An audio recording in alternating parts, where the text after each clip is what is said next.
रणधुमाळी आता जोरदार सुरू झालेली आहे. 2 दिवसापूर्वी सानपाड्यामध्ये काही नेते येऊन गेले. त्यांच्या स्टाईलमध्ये काय बोलले, या ठिकाणी कारभार करणाऱ्यांचा जो हुकुमशाही पद्धतीचा कारभार आहे तो बदलला पाहिजे, परिवर्तन पाहिजे, बदल पाहिजे आणि आम्ही त्यांचा टांगा पलटी करू आणि घोडे फरार करू. अरे बच्चनजी, हा गणेश नाईक आहे. ज्या शाळेत तुम्ही शिकले ना त्या शाळेचा प्रिन्सिपल गणेश नाईक होता. मी खुलं आव्हान देतो, काय ते बोले परिवर्तन पाहिजे. म्हणजे नवी मुंबईमध्ये 24 तास नल खोलल्यानंतर पाणी येतो, त्याच्याऐवजी ठाण्यामध्ये 3-3 दिवस पाणी येत नाही. ती परिस्थिती आणण्याकरता परिवर्तन त्यांना पाहिजे का?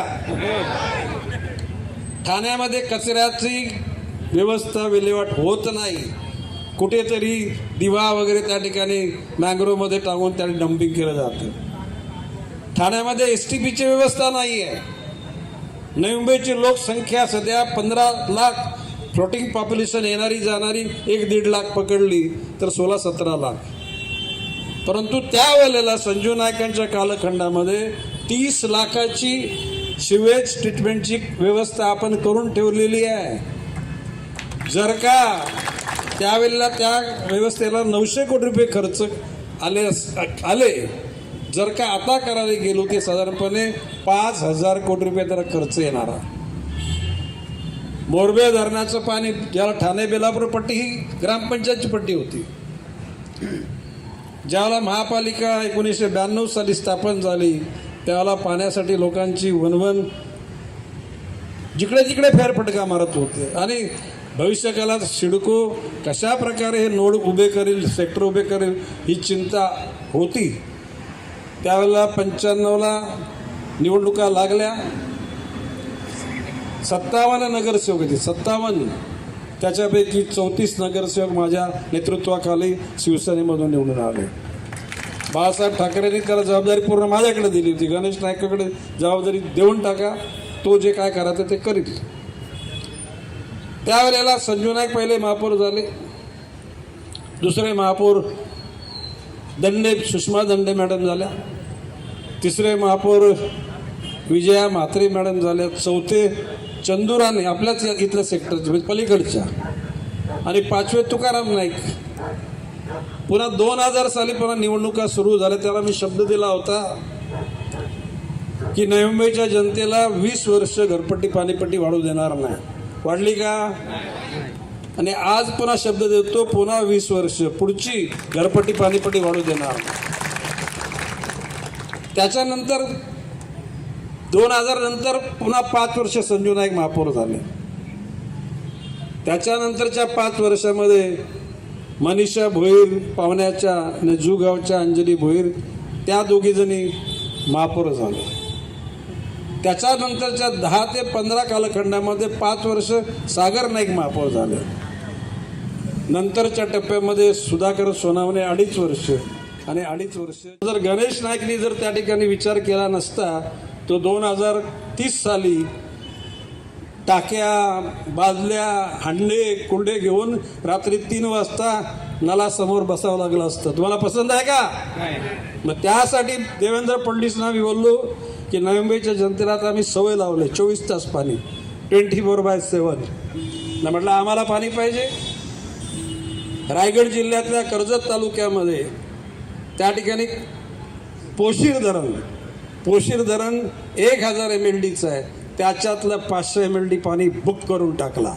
2050 सालापर्यंत नवी मुंबईच्या बंधू भगिनीला सुद्धा त्रास नाही.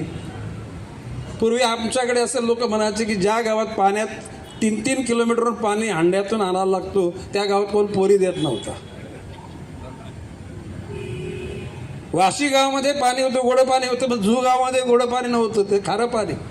जू गावचे लोक यायचे कोपरीला, बोलकोड्याला, आणि जू गावामध्ये कोणी पोरी द्यायला तयार नव्हतं. परंतु आता वाशी गाव सुद्धा, वाशी म्हणजे काशी, कारण भरती झाली की वाशीला जायचा रस्ता बंद असायचा. आज वाशीमध्ये पोरी देण्यासाठी लोक लाईन लावतात. वाशी नगरमध्ये तर सेक्टर 17 हा न्यूयॉर्कचा टाइम स्क्वेअर आहे. कुठला सेक्टर 17. आणि अशा परिस्थितीमध्ये सुख समृद्धी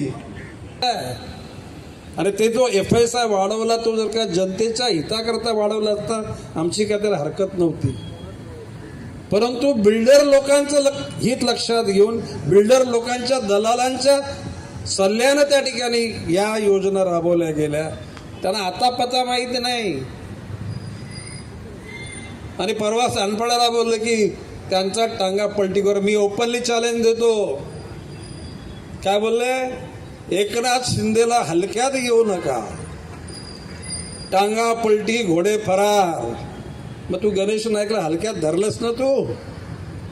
तुझ्या मुलाचा कल्याण लोकसभा मतदारसंघ, त्यामधला एक कल्याण ग्रामीण मतदारसंघ, त्याच्यातली 14 गावं ती खरी म्हणजे मीच ठराव करून नवी मुंबईत समाविष्ट करायला सांगितली, पण अटी शर्ती आहेत.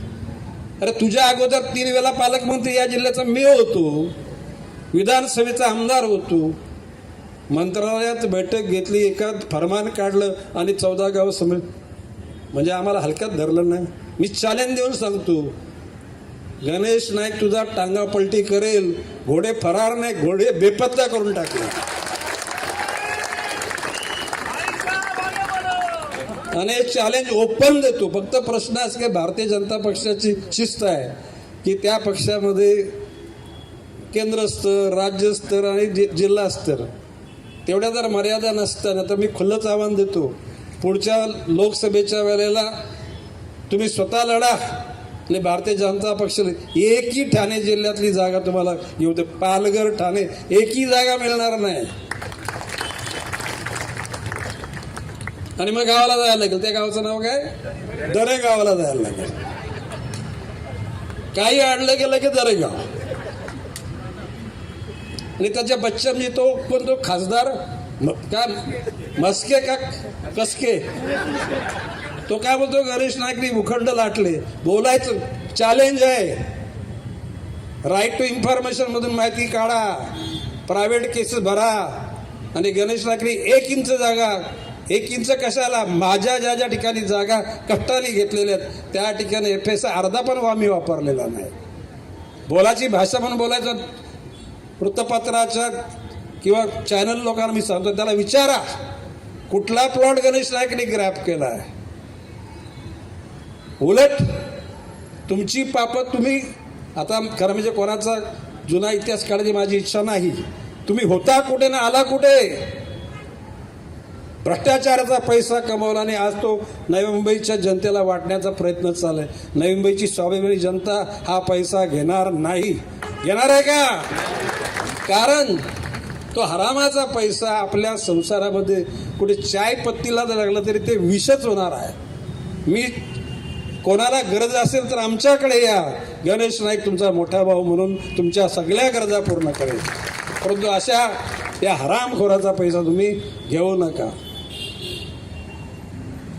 मोरबे धरणाचं पाणी मी बोललो की जर का अशी स्थिती राहिली तर 2 लोकांना माझं आव्हान आहे की महाराष्ट्रातल्या ते हिंदुस्थानमध्ये, मी अहंकाराने बोलतो, विनम्रपणे बोलतोय, जनतेचं प्रेम हीच गणेश नाईकची ताकद आहे. त्या ताकदीच्या जीवावर 25 वर्ष नॉनस्टॉप महापौर बनवण्याचं भाग्य गणेश नाईक शिवाय या देशामध्ये कुठल्याही नेत्याला लाभलं नाही. हा अहंकार नाही, हे जनतेच्या प्रेमाची पावती मी सांगतो.